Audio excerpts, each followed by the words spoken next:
proses menuju keterbiasaan diri untuk menikmati proses kesendirian.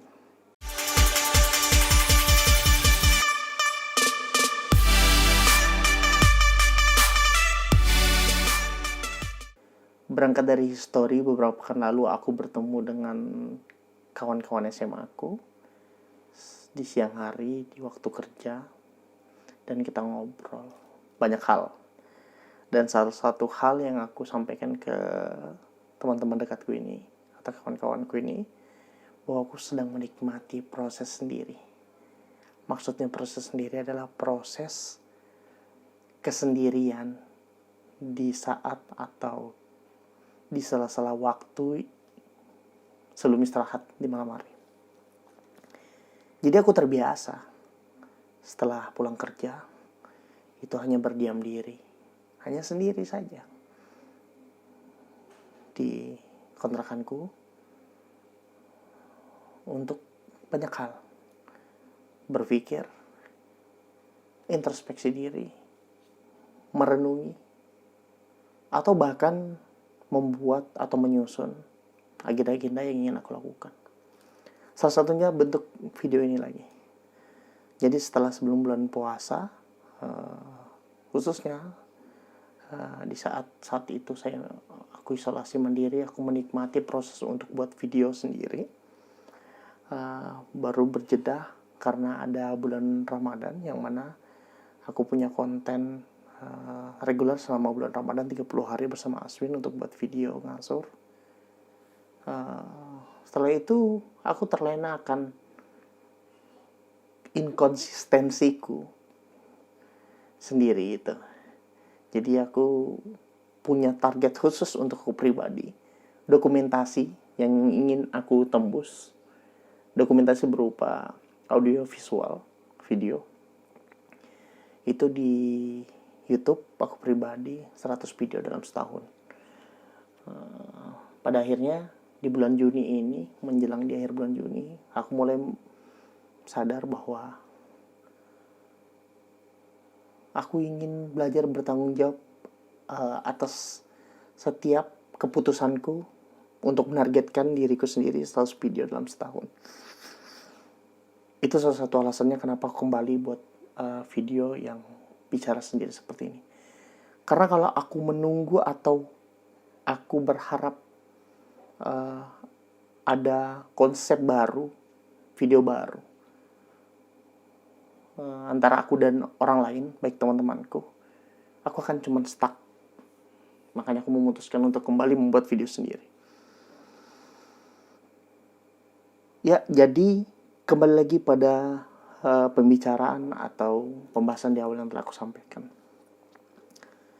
Jadi saat di siang hari itu, beberapa pekan yang lalu, aku nongkrong dengan temanku.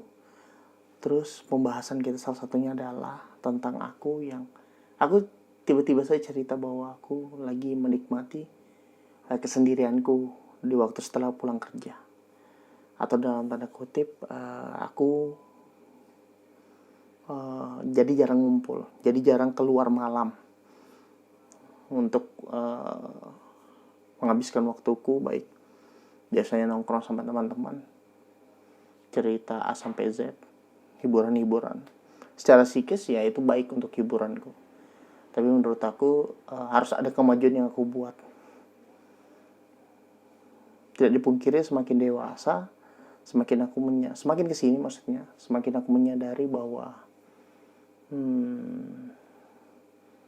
tampaknya emang butuh waktu lebih banyak harus sendiri agar dapat introspeksi diri. Maksudnya di sini sendiri bukan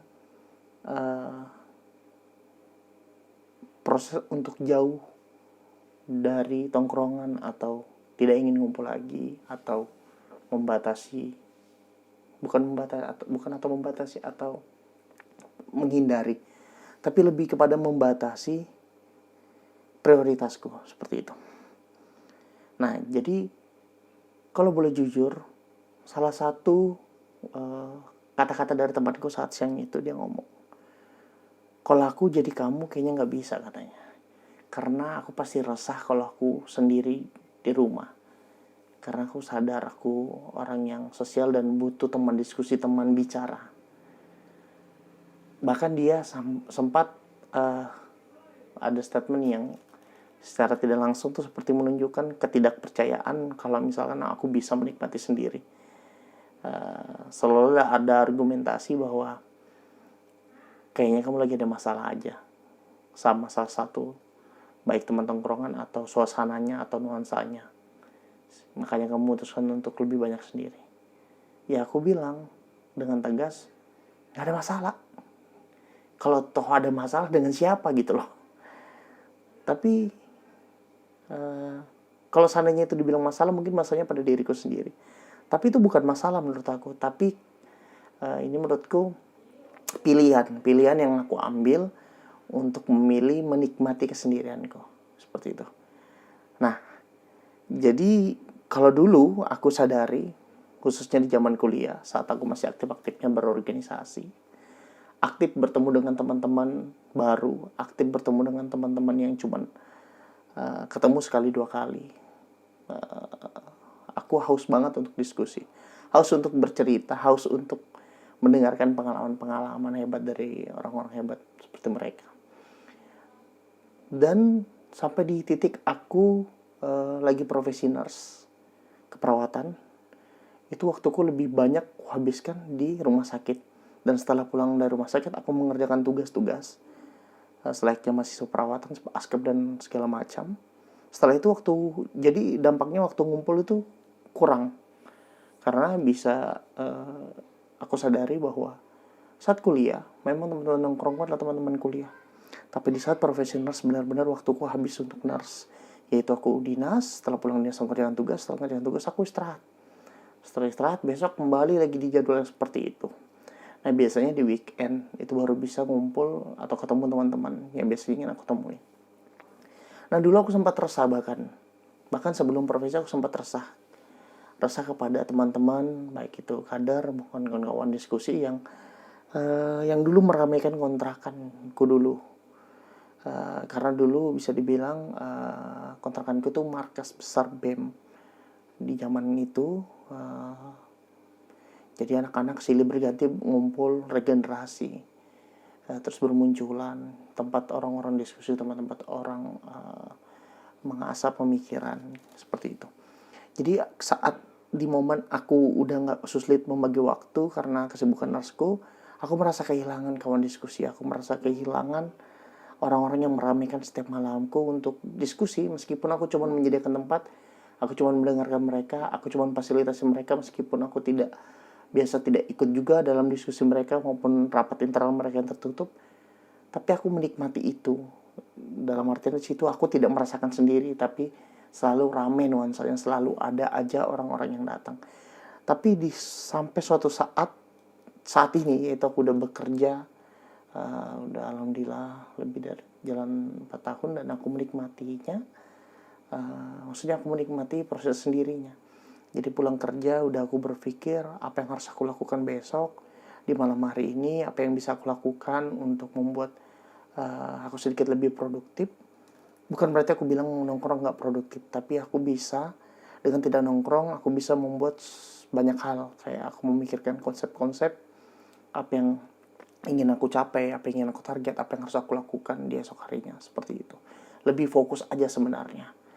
Nah, jadi itu historinya itu, aku ini sebenarnya orang yang resah jika sendiri, tapi pada akhirnya aku bisa keluar dari keresahan itu karena aku berusaha belajar untuk menikmatinya dan terbiasa jatuhnya sekarang.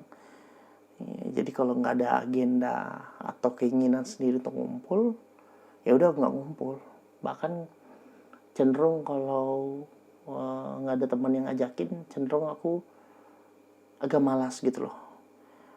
Hubungi teman untuk nanya lagi ngapain, lagi di mana, lagi mau ngapain gitu. Sedikit banyaknya juga berdampak pada pasanganku. Ya waktuku juga untuk pasanganku benar-benar kadang seminggu sekali, kadang bahkan 2 minggu baru bisa bertemu.